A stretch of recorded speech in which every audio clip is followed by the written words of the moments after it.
সেটা কই বেঁধে যাবে, সেটা কই? ওগুলো কাবাড়ি দিয়ে নিবা, কাবাড়ি বেঁধে নিবা।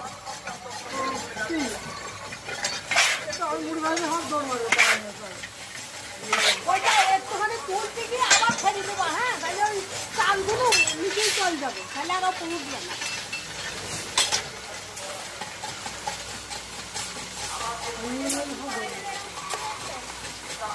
তুই ভাজতে পারবি?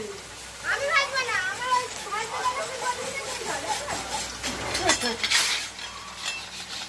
তুই ভাজতে পারবি?